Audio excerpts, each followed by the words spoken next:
This broadcast is part of the IC Robots radio network. Visit icrobots.com for this and many other nerd/nostalgia-related podcasts. You won't be sorry for long.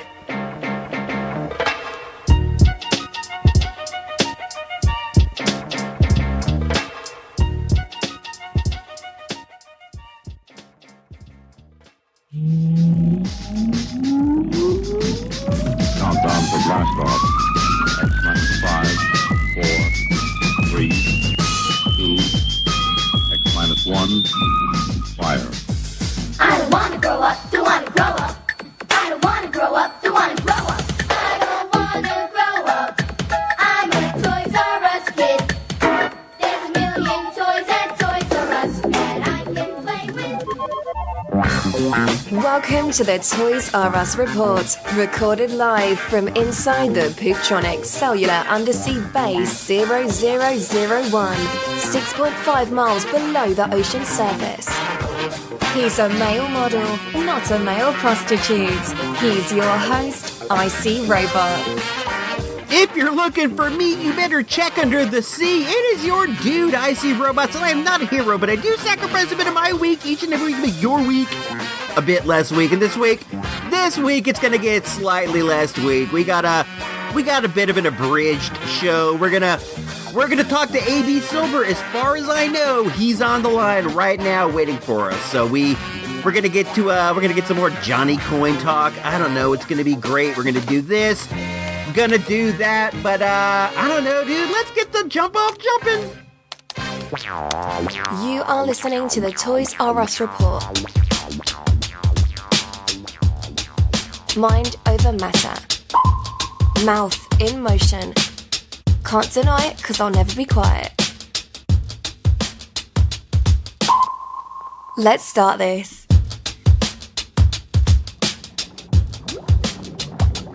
All right, we are back for another exciting episode of everybody's favorite show, the greatest podcast in the world, the good old Toys R Us Report. As you know, Johnny Coins hit the market a while back. They have not really been blazing it up on the good old cryptocurrency front. As I understand it, they are presently at 11 cents per coin, starting off at $1 per coin. I don't know if that is I don't know if that's the best return on your investment. I've been waiting to talk to AB. I've been trying to get Johnny 5 on the line so that we can see what's going on. Let's check in with Engineer Emily. She should have AB on the line right now. Emily, hey, it's me. Do you have AB on the line? No, he never picked up. Did you use the number that I gave you? Yeah, man. I tried him twice. He never picked up. Dude is a total jabroni. I don't know why you want to talk to him anyway. I don't know. I just wanted to do some follow-ups on the whole Johnny Coin thing. I want to see how that's going. I don't know. I wanted to see if he'd sold them all yet. As I recall, as the listeners recall, you had 60,000 Johnny Coins from a commercial that you made for AB. Do you still have those, or did you sell them already? I still have them on a flash drive in my cabin. I considered selling them but thought that I might hodl for a while. Hodl? What does that mean, hodl? Yeah, hodl. That is crypto talk. It means that I might hold on to them and see what happens. I don't really need the money anyway. My needs are very small. I do not need what I do not have. That's a good way to look at things, dude. I'll tell you the truth, man. I try to do that myself, but there's all these things that I do not have that I feel like I need, like that Mego Frankenstein. I need that super bad. I don't know. I can't seem to get over the material things, you know? Yeah, but you aren't as bad as some fools that I know. You like things for sure, but you don't really go past your means to get them. Your needs are meager, really. Wanting a doll isn't that bad. Emily, Megos aren't dolls. They're action figures. Now, dude, they are dolls, Star Wars guys, or whatever are action figures. If they have rooted hair or clothes made out of fabric, then they are dolls. Don't sweat it, though. Guys can play with dolls if they want. I am very open-minded to that stuff. That's great, thanks. I'm glad I have your approval, Emily. You're the best. Too bad we couldn't get AB on the line. I I was really looking forward to talking to him. He's such a flake sometime. I don't know, man. Maybe next time, huh? Maybe, but I doubt it. I think he only wanted to talk with us because he was selling something. Now that he is not, I think he's going to ghost us. I don't mind though. I really don't like that dude. Yeah, I mean, I don't know how much I like him personally, but I think that he makes for like an entertaining show sometimes. I don't know about all that. Remember when he fired you and took over the show? Oh, yeah, I remember that. Do you remember when he joined up with the space pirates and threatened to kill us? That was pretty entertaining, wasn't it? I mean, yeah, I don't know, I think you're being sarcastic, but yeah, I remember that was pretty whack, but at the same times, that was pretty entertaining. Those episodes did really good as far as downloads and stuff. I guess, but I'd never have him or J5 on again. If it were up to me, to be real, if I had them in my sights, I'd blast them. But that's just me. I have a military background and like to settle things that way sometimes. I need to know when you guys are going to vacate this room. We will leave this room when we are done. We are working on the show. The Commodore knows about it. He is a big fan. We have needs at this station. We need the room. We need the room too. We will be done in a minute and you can have it back. Don't get your panties in a bunch. What'd you say? We have things in an agenda that we have to keep up. What's your agenda? Trapping whales. What are you talking about? That's none of your concern. I am not going to speak to you about anything. I just need to know when you're going to finish with this room. Well, I want to know what you are doing with all the whales. Some sort of fishing operation. Whaling is illegal in the Pacific Ocean, Walsh. Don't make me call the authorities.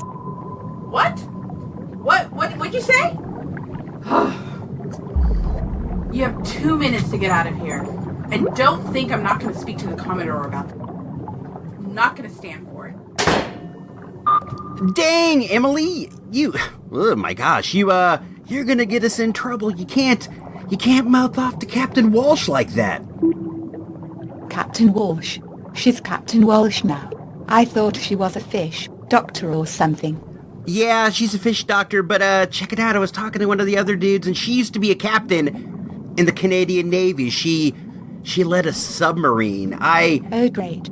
She is so awesome. I don't like her either, but I wouldn't mouth off to her like that. She's the boss of the station. I don't like her one bit. I saw a lot of people like that when I was in the Corinthian army.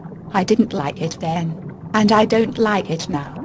Yeah, I feel you there. You don't talk a lot about your time in the Corinthian army. That must have been rough, I imagine. Yeah, it was rough, and full of fools like Walsh.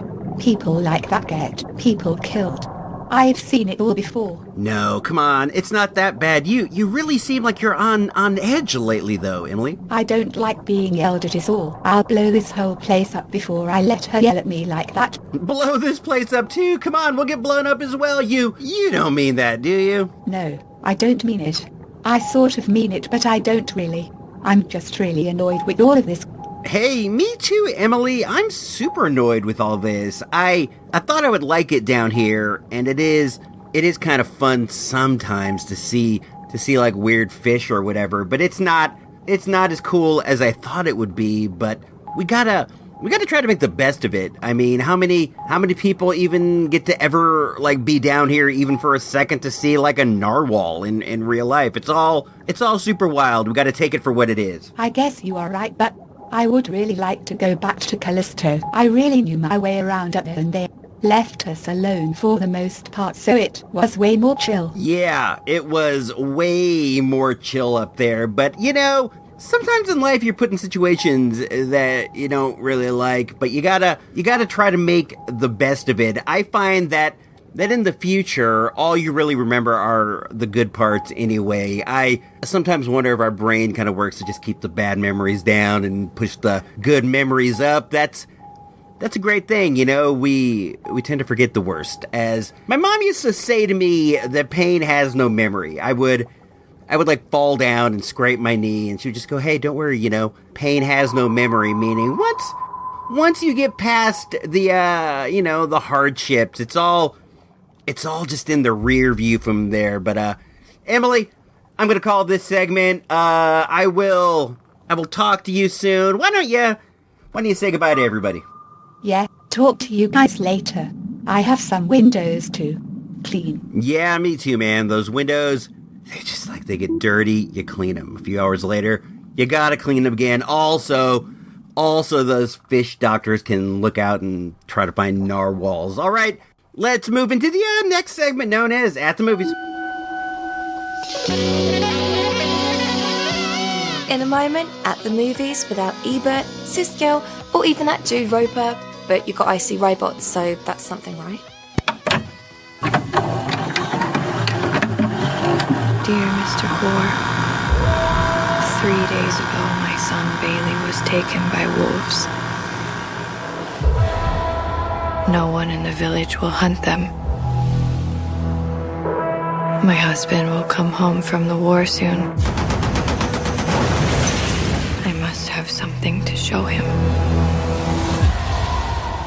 So you come to kill it? To kill the one that took him?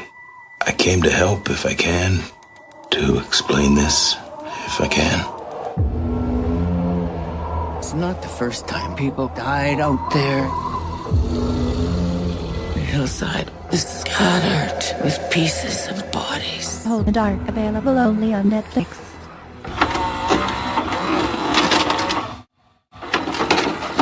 This week, we saw a movie not at the theater, but at home on Netflix. I do watch Netflix. I watch Netflix movies, but I don't often review them, but I kind of had to rethink this lately. There are movies that are going to be coming out from Netflix this year that are going to get like Oscar consideration. So it's probably time for me to start taking a look at some of these and considering them as movies watched. I keep a list of all the times that I go to a movie every year. At the end of the year, I dedicate an episode to going over these, but I don't often put the Netflix movies on the list. I just never considered them that way, but I gotta change. I actually put this one on there, Hold the Dark. Hold the Dark is the latest from Jeremy Saulnier, who is he's a filmmaker I like a lot. He came out with this movie called Green Room a couple years ago that I really liked. As I recall, I had it as my number 2 movie of the year, right behind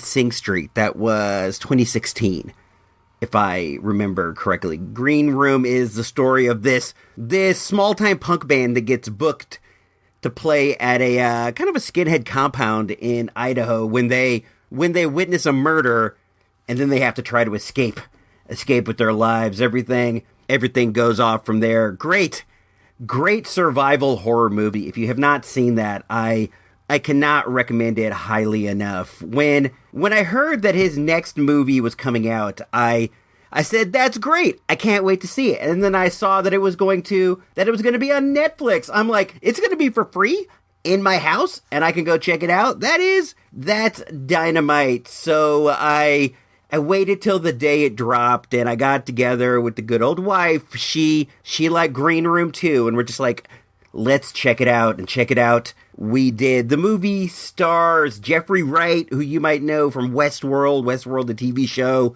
Alexander Skarsgård, who you might know as Eric Northman from True Blood. It has Riley Coe, who I later found out is the daughter of Lisa Marie Presley, which makes her the granddaughter of the man himself, Elvis Presley. This movie is set in the remote Alaskan wilderness. This place is it's so remote that somebody makes a reference to Anchorage, and they're like, that's not even Alaska. This is the off the plumbing grid Alaska. This is the we have no electricity Alaska. And this lady, Riley Coe, lives out there when sadly a wolf takes her child away, and we should assume chomps it up. I think that's what wolves do with their prey. They give it a chomp. This movie is super dark. Green Room was super violent and super dark. So I knew going in that this would be similar. And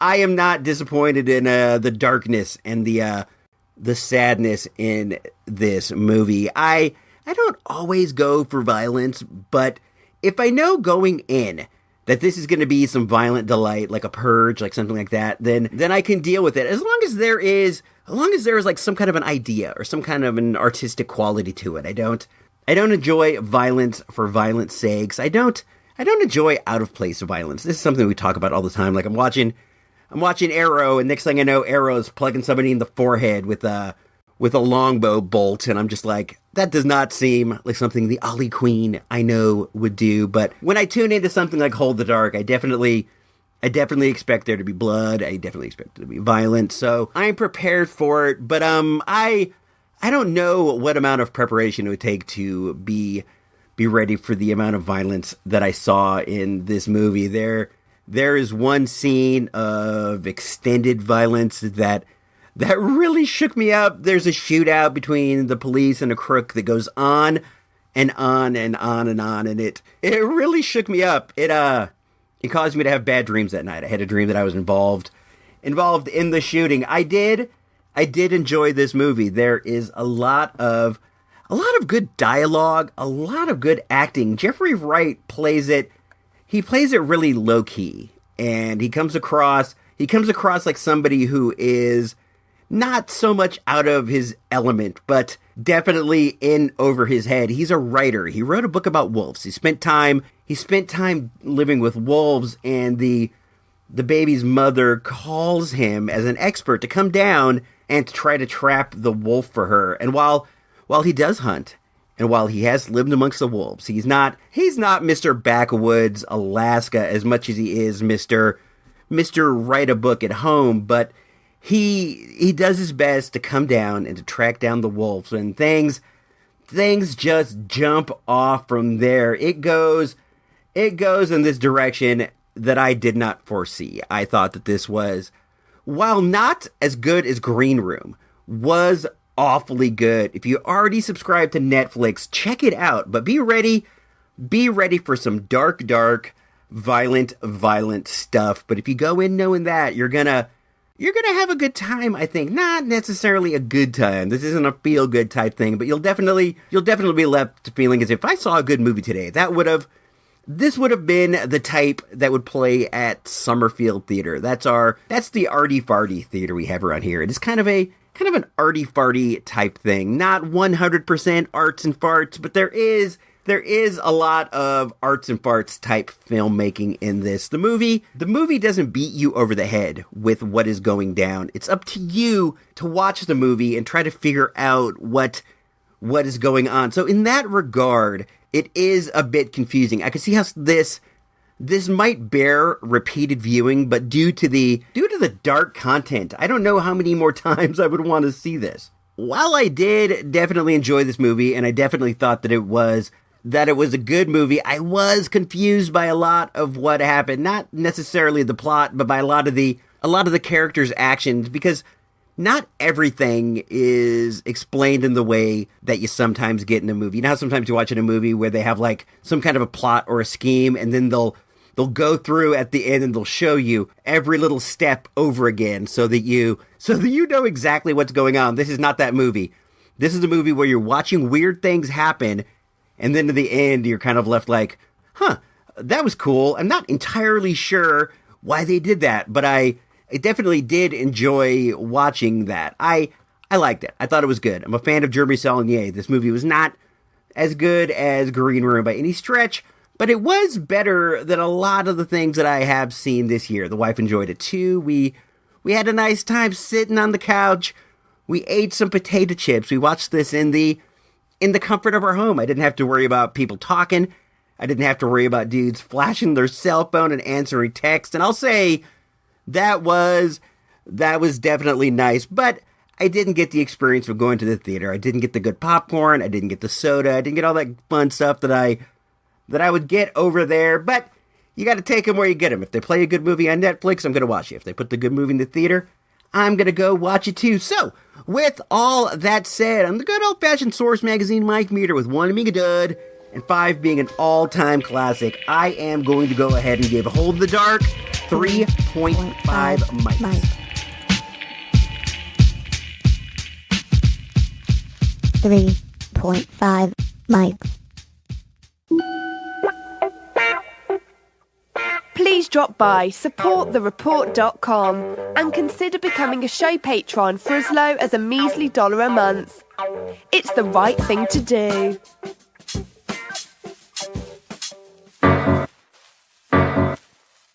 You made it this far, it's time. The final segment. The IC Robots Radio pop culture / toy news / other boring stuff informational moment. All right, we are back for the final segment of the show. I have like a sneeze tickling the end of my nose. Does that ever happen to you? I still can't seem to kick this cold. You ever have a cold where it's gone, but like there are some elements of the sickness still lingering with you? Like I get, my nose gets tickly and I sneeze a lot, and I from time to time start to cough randomly, and I feel tired when I don't feel I should, but that could just be boredom. It's hard to say.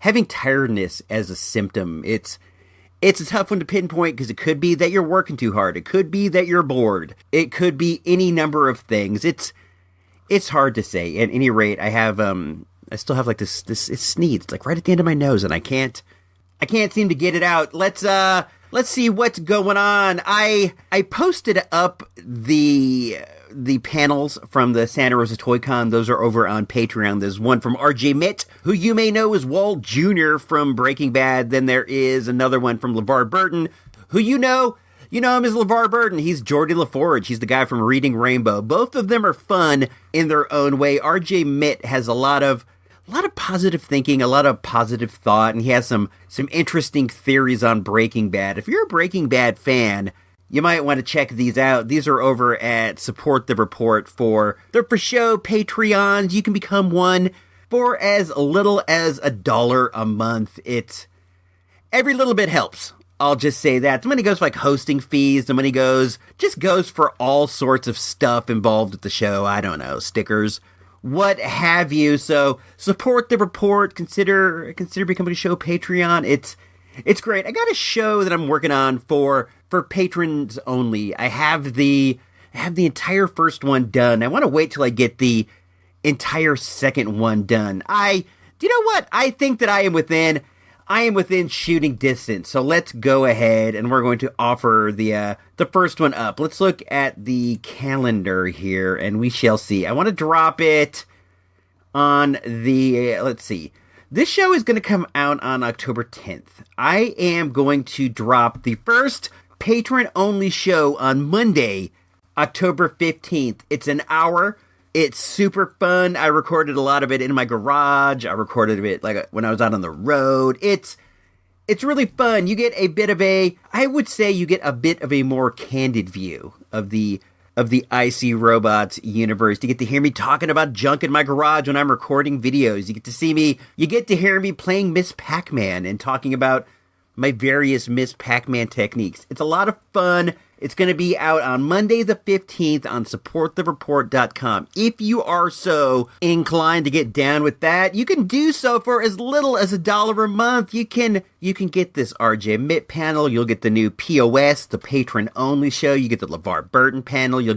There's some fun episodes of Real Wisdom on there. There's a lot of stuff. I do think it's worth considering becoming a Patreon. Let's play a small bit from the new show, just so you can get a taste of what you might be paying for. Let me find that. All right, giddy up.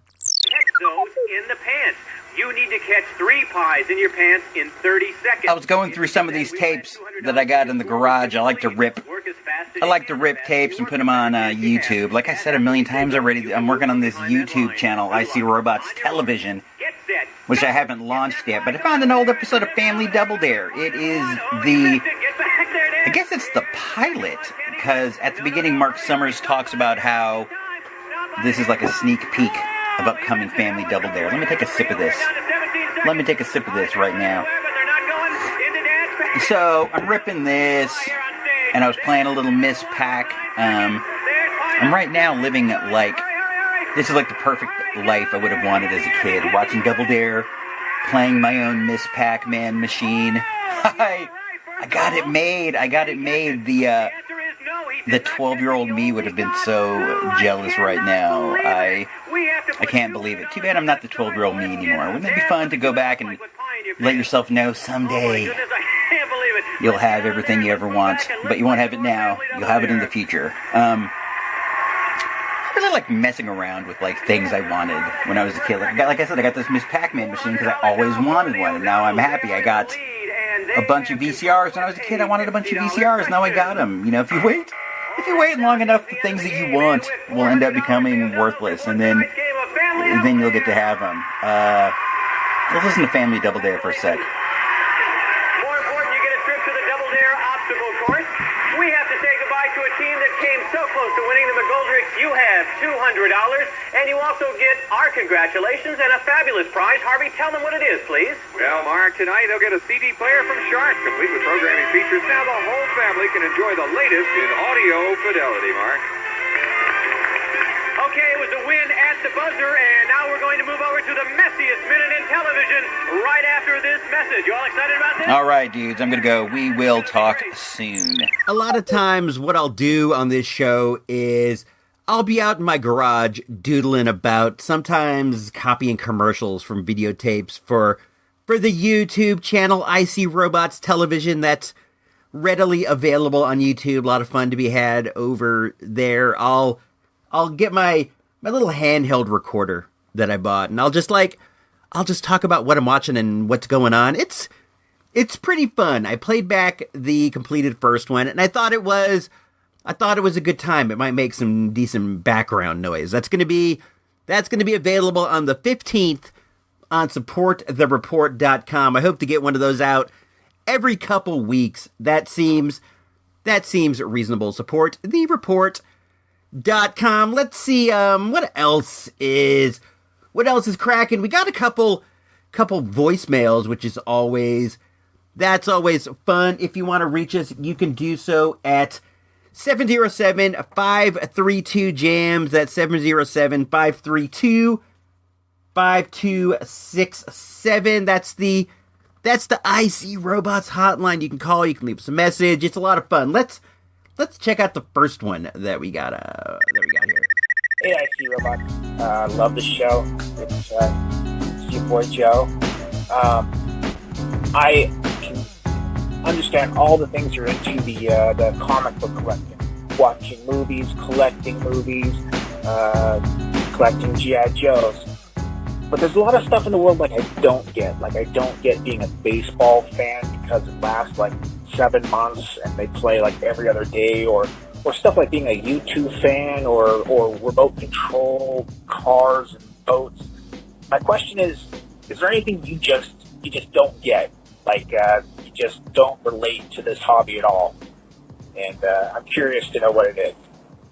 Thanks. Bye now. That's a really good question, Joe. I appreciate that one a lot. Excellent stuff. Joe's our dude who used to work at Videodroid. Rest in peace, TROY Videodroid.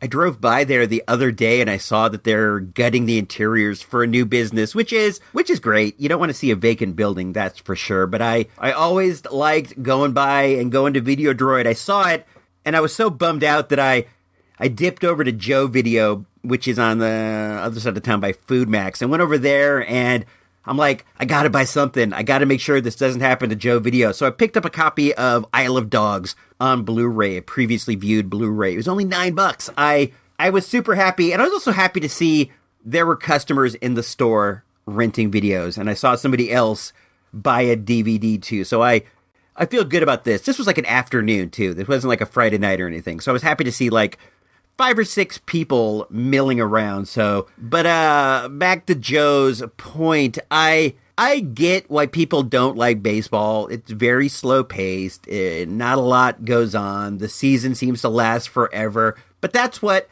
I like about baseball. I like the slow, easy pace of the game. I like that you can just put it on the TV or on the radio in the background, and it can take up 3-4 hours and just fill your house with these these great noises of bats hitting balls and dudes catching flies. It's just something, man. I feel like it's down in my DNA to enjoy baseball. I have this long family history with baseball. My dad was a ball player. My bro was a ball player. My cousin was a ball player. Everybody around me played some ball. It was always on the TV. It was always on the radio. It feels like it's underneath my skin. I almost have to watch baseball if that makes sense. But I also enjoy it. I think it's great. I love watching the Oakland A's. The dudes had a great year. Sadly, they lost in the wild card game to the evil New York Yankees. Man, those guys look like a bunch of creeps to me. A bunch of galoots.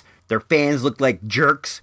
I was sad to see our dudes lose to them, but the story of baseball in Oakland is almost Oakland they get a good team full of good players, and then the Yankees sign all of them and they become free agents. The A's move into the wild card or into the playoffs or whatever, and they bump into the mighty Yankees, and they get murked. It's big market versus small market. Big guy versus small guy. And I'm proud of our dudes for making it that far. It was a heck of a season. I was online with Gino Vega, and we were both, he said he was getting an ulcer, and I was getting one too in anticipation of the game. But I'm proud of the dudes. They did awesome this year. This didn't really go toward any length of answering your question about anything, and I apologize for that, but I'll tell you something that people are way, way, way into that I myself do not get, and that's the sport of football. Look, I don't hold anybody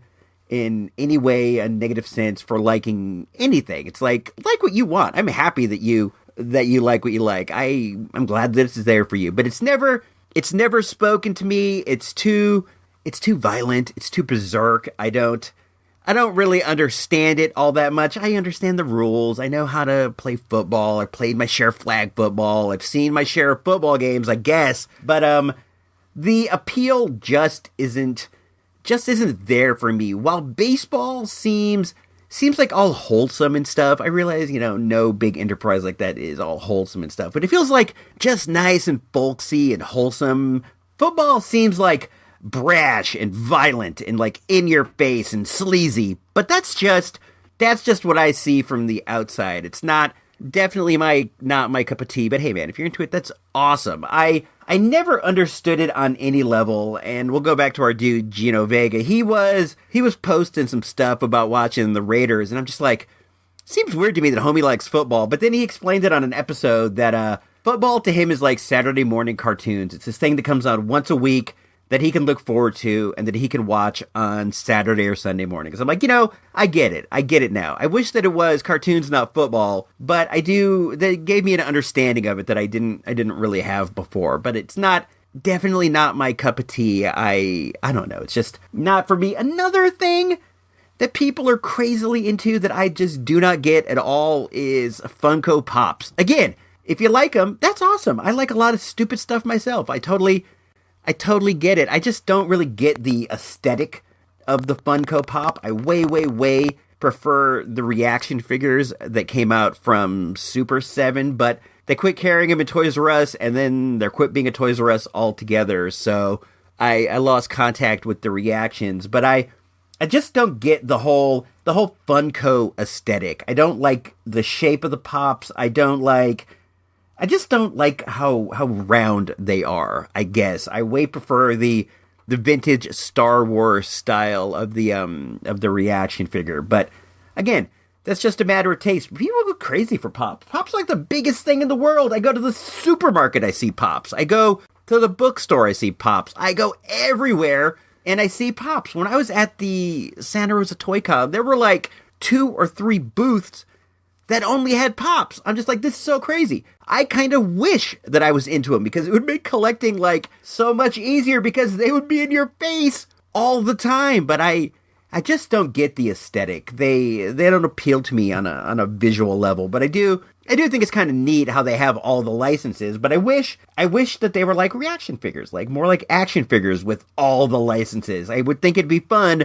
to see some of these Pops as action figures, but Funko really seems to dominate the licensing. They get a hold of everything. Super 7 gets a hold of some stuff. When they do, they milk every last drop out of it. But Funko definitely dominates that. I hope that this answered some of your question, Joe. I appreciate you checking in with us. I appreciate you listening. I appreciate you liking and sharing the tweets, your patronage, your aces with me. Let's see. We got a text message here. There's no name. Please leave your name. I want to thank you. In the future, if anybody ever leaves a text, I'd like to give you a thanks. So just say your name. Say a made up name. I don't know. Let's see what this guy has to say. You have been talking a lot about Megos lately. What are some lines you would like to see Mego go after or produce? That's a good question.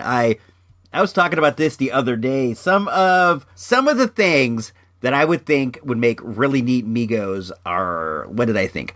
Run DMC.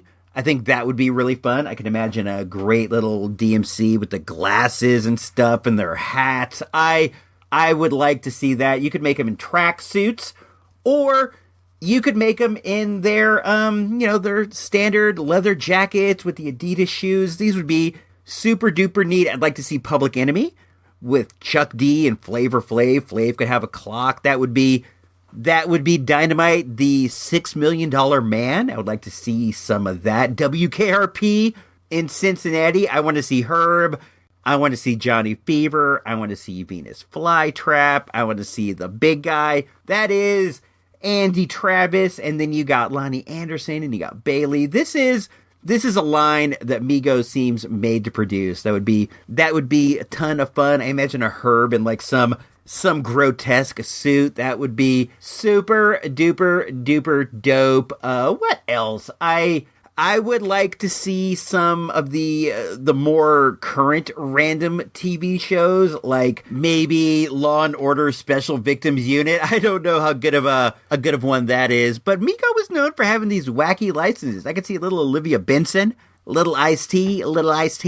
I don't know. There's so many fun things they could make. I would definitely like to see them get into some old school rap. I know they're making Kiss, and I appreciate that they make rockers like Hendrix, but it'd be cool to see a Run DMC. Heck, I would even be happy with like a Beastie Boys or whatever. I don't know. I would like to see some old school rap in the house as far as Mego goes. Oh, what was that? Oh, that means we just got another voicemail. That's cool. Let's check that out. I gotta download it here really quick. Okay, let's give that a play. Hello, IC robots. This is Leslie, the Commodore's assistant. I hate to be the bearer of bad news, but Dr. Jane Walsh has formally lodged a complaint with Pooptronics Human Resources, wherein she cites yourself and Emily as insubordinate. The Commodore wishes to express that he feels that the three of you should work it out amongst yourselves at this point, but if problems persist, he might have to consider a disciplinary tribunal. So please do try to get along. Also, while I have you on the line, the Commodore says to say hi to Iceberg. He loves that chap. What the heck? A disciplinary tribunal? We're being insubordinate? I don't know, man. That's pretty low. The show's not even over, and she's already called the Commodore. I think that I'm doing my best to try to work it out with her, but I don't know, man. That's not cool at all. Sorry that you guys had to hear that, but it's not all awesome up here all the time. Let's just oh, that's the worst. I feel so embarrassed that you guys even heard that. I apologize again. If I would have known what that was, I wouldn't have played it on the show. Let's try to move forward. I've been on the hunt for the Wave 2 Megos. I came close. Let me tell you this story. We went over to the Target in the Cottingtown Mall, and I saw that they had like 2 giant rolly carts full of toys that they were putting out. And then I rushed over to the Megos. What good fortune! I'll get the Frankenstein. I'll get the Richie Cunningham. I'll get the Greg Brady with the Tiki Idol. All that stuff that I want. But when I got over there, the 8-inch Megos weren't out, but the Wave 2 12-inch Megos were out. So I kind of like on the sly, I went by the hand carts full of stuff, and I sort of like looked at the boxes and I tried to see if any of them said Mego on the side. I have since learned that the boxes the Megos come in don't say Mego. They just list like the country of origin, which is China,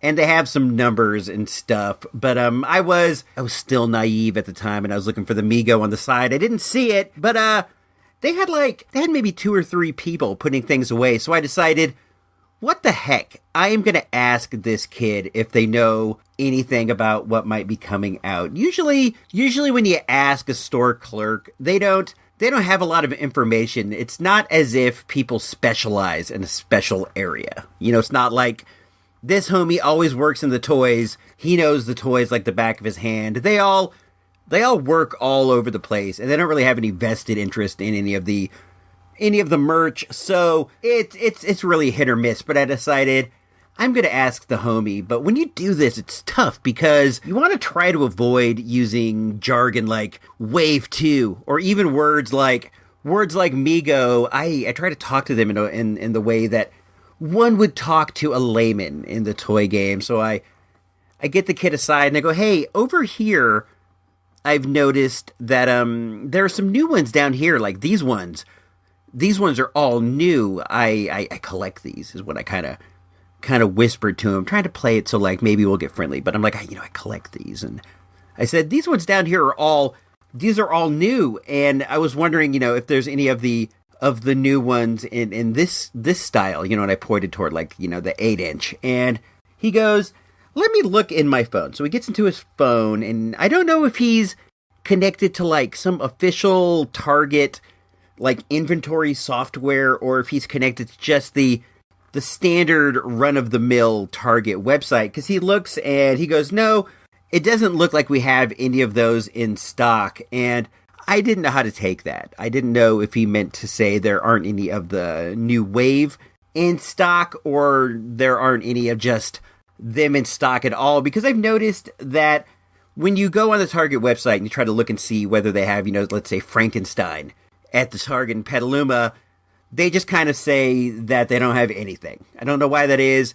It's just what they do. It's probably hard to keep track of the inventory of an individual figure. You might be able to say like, oh, there are 27 Megos at the Target in Rohnert Park, but it's not going to tell you which one they are, So I let the kid off the hook. I didn't want to hassle the kid. I said, hey man, thanks for looking. I really appreciate that. I don't want to hassle anybody. So I just, I let him off the hook, figuring I wasn't really going to get anywhere with this. But I eyed the boxes again, and I honestly couldn't tell, but I felt like we might be on the right track. And I said to the wife, maybe if we come back tomorrow, or even the next day, they might have the new ones out. And she's like, yeah, we'll be over on this side of town anyway, so no problem. We'll dip in. And she's kind of getting into it too. She also feels the thrill of the hunt, and she wants the success. So I'm like, we'll dip through again. So we're going out, and she's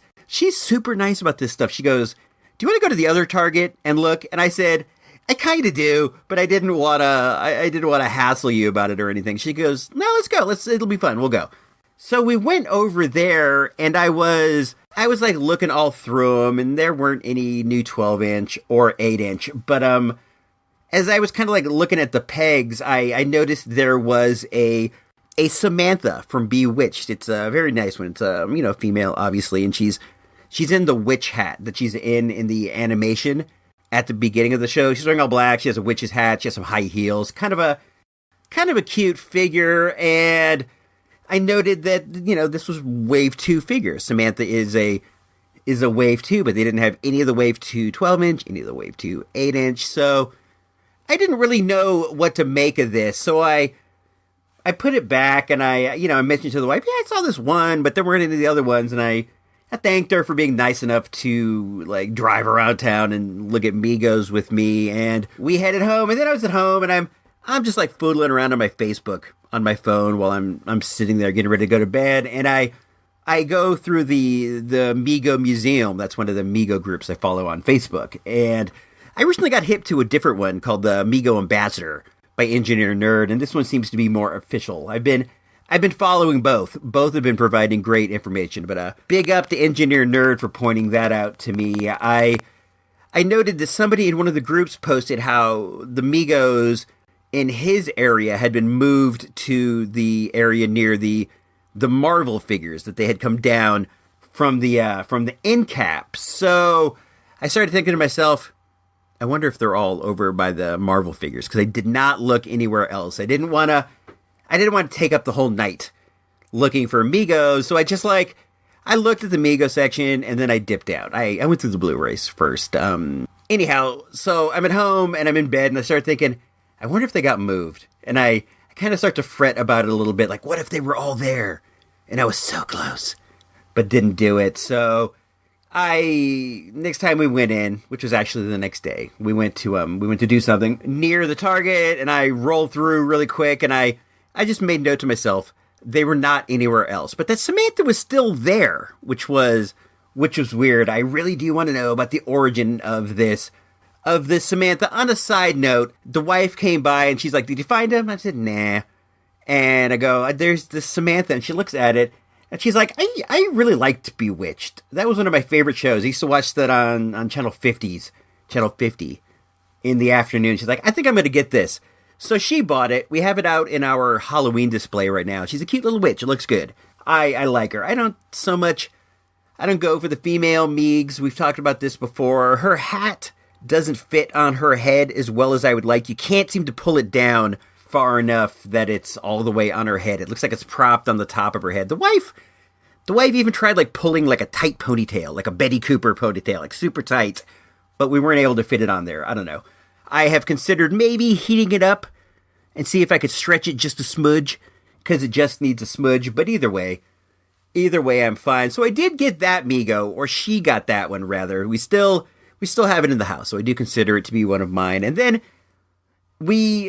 I know it sounds like this is all I'm doing, but there was a period of time where this was all I was doing, seemingly, because I knew they were about to drop any day now, and I'm seeing on all these Mego groups how people are going down.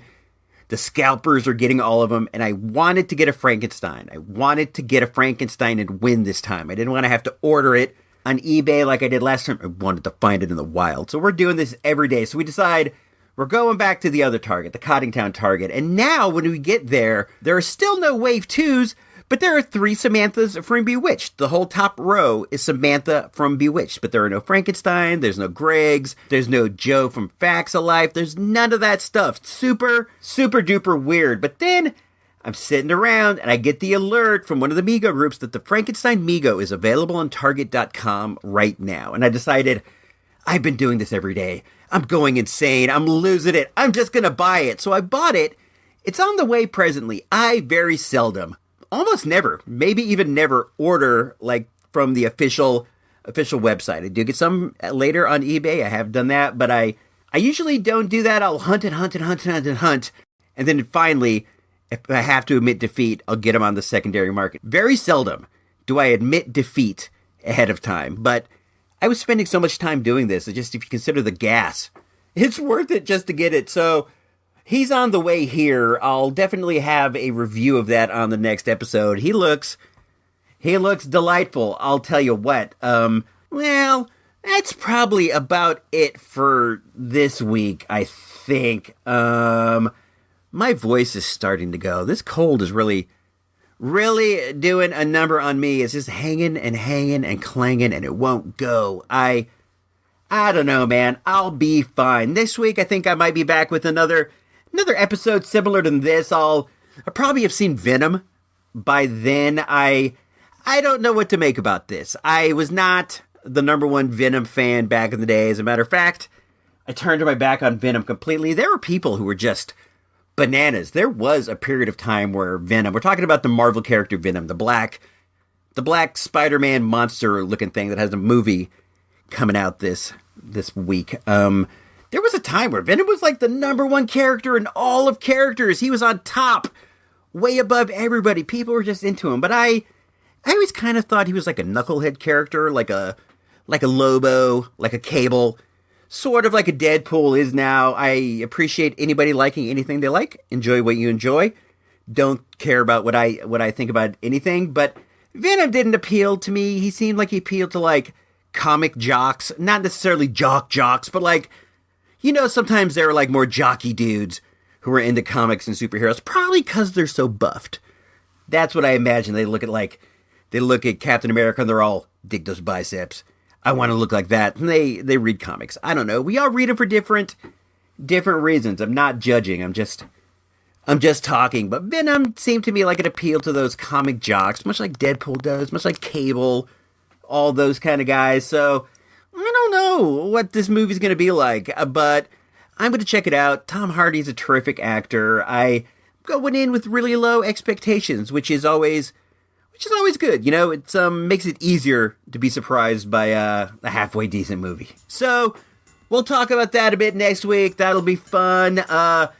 Until then, for me, for Engineer Emily, Ensign Kate, for Iceberg, for Dr. Jane Walsh, I guess, for the Commodore's assistant, Leslie, this has been episode number 171 of the Toys R Us Report. If you don't know, I know.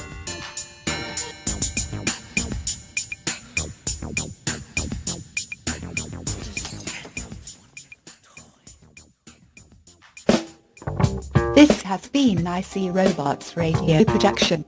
IC Robots Radio is a listener-supported endeavor. If you like what we do and we make your day a little easier, please consider tossing a few bucks our way to help keep the life support running. All money collected goes to help us prepare for future space pirate attacks. Go on over to supportthereport.com for all the details. Thanks and have a great week. Everybody love everybody! Come on! Portions of our broadcast day may be presented either in whole or in part by means of videotape or film reproduction. This is KTXL TV 40, signing off the air, ending another schedule of broadcasting. KTXL, Sacramento, Stockton, California.